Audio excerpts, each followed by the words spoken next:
Hi guys, and welcome to Cat Talks.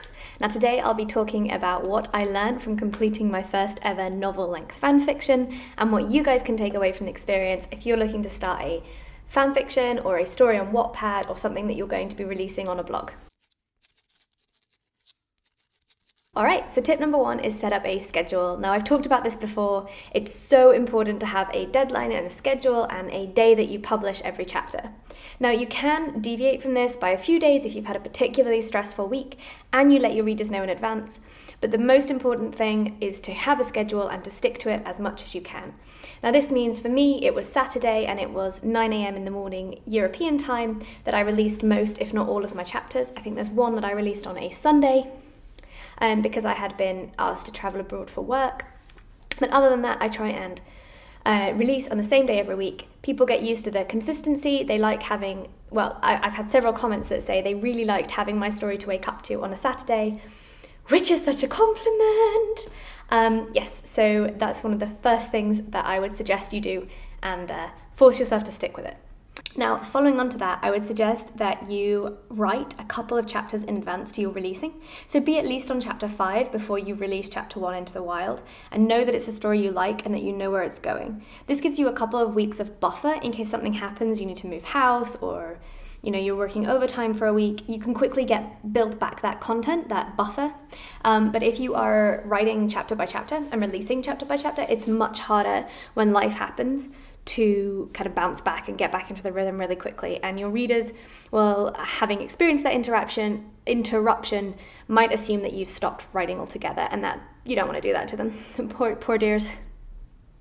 The third tip I would suggest you do is get a beta reader. So beta readers are people who read through your story, make sure it makes sense, make sure it feels good, make sure it looks, and like as a reader, make sure it feels amazing, but also get someone who is really good at the fandom stuff, so that if you accidentally say someone is left-handed when they're right-handed, or that someone has,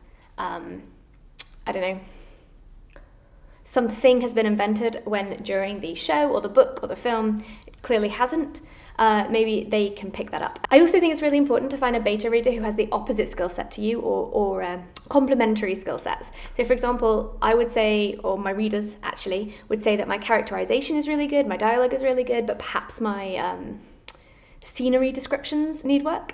So I found a beta reader who is amazing at scene writing and who can really flesh out my descriptions of things. In a similar way, I read and I experience the emotions, but I don't see in my head where people go. And I think that's because I started reading really early, like probably before I started watching content. In fact, definitely before I started watching content. And also because I have a lazy eye. I don't know if you can tell, but this one, really like nearsighted. So really good for reading books, not as good for watching TV. And so when I visualize stuff, I tend to use words and not images. Which was why it was really important for me to find a beta reader who actually visualizes the images and can tell me when I have teleported people. The fourth and final tip is to have fun with it. So especially if you're releasing on Wattpad or you're doing fanfiction, you're never going to get paid. Your reviews are your currency. Sometimes you'll get bad reviews. So it's important to be having fun with the story and to enjoy seeing where it's going and how it's blossoming before you, because there will be tough days. There will be times when people are really mean to you in the reviews. They were to me. It's really important to be able to push through that. And that means that even if you're not having fun in that moment when you're reading that review or when you're facing angry critics, you can still kind of find the joy from previous years to push through this moment and like keep producing content. I guess my final tip is just keep producing content even if people are really mean. As long as there's one person out there who's enjoying your content and who is giving you good reviews and for whom you are making the day better, then it's worth it.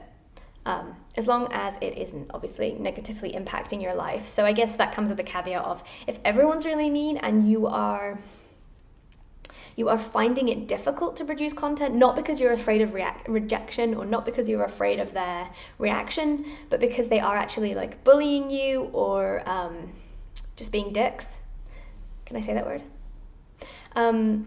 Then take a mental break and just say, hey, look, I've had a lot of negative comments on this platform. I just need some time off. I'll still be writing, but you guys need to think about how you communicate, because the biggest thing about writing is that it used to be so solitary, and Now that we've made it social, it can be very difficult putting your baby out there in the world before it's been edited, before it's even been beta read. People can be real harsh because they expect perfection for free. So I guess the final thing that I personally learned, I keep saying the final thing, I'm aware. Yeah, the final thing. The final thing that I learned about myself from completing this fanfiction is that the next time that I do one that's novel length, which means it's over 70,000 words, I can't remember how many it was. Get excited. Yeah, it's close to 100,000 words. I spent my time wisely. But I did. I really enjoyed the process, and it made me a better writer. So I'm joking. I really did use my time wisely for that one. But yes, the thing that I have learned about writing a novel-length fanfiction and publishing it weekly is that I would probably have finished, or next time I do it, I will write the full story and have that beta in its entirety before I start publishing it chapter by chapter. And this is because there were certain things with my story that I wish I could have gone back and changed. There were certain things that didn't make sense in the grand scheme of the story that I didn't get to use. So they happened, and I thought that I would be using them in the finale of my story, or the epilogue at least, and it just didn't happen that way. Yeah, that was a bit of a shame, but in the end, it all worked out and people loved it, and I got some really nice reviews for finishing it. So yeah, I would definitely recommend, if you're nervous about taking your first steps into fandom, DM me on Twitter with the name of your fanfiction and say hi, obviously, say you're from this video, otherwise I'm just going to think you're randomly DMing me fanfiction. And I will be your cheerleader for your first chapter, and if it's good, maybe even into the future, I don't know. And if you kind of enjoyed my content, and if you want to see more of my random conversations, if you like this person and her finger wiggles, hit subscribe and like, and if you hit the bell, like, you'll get notifications when I post videos, but I always post them on Fridays at 8 p.m. EST, European Standard Time, yeah. So you don't really need to. But hey, maybe one time I'll go live and then you'll regret it. So yeah. Oh yeah, if you need a cheerleader in your life, follow me on Twitter.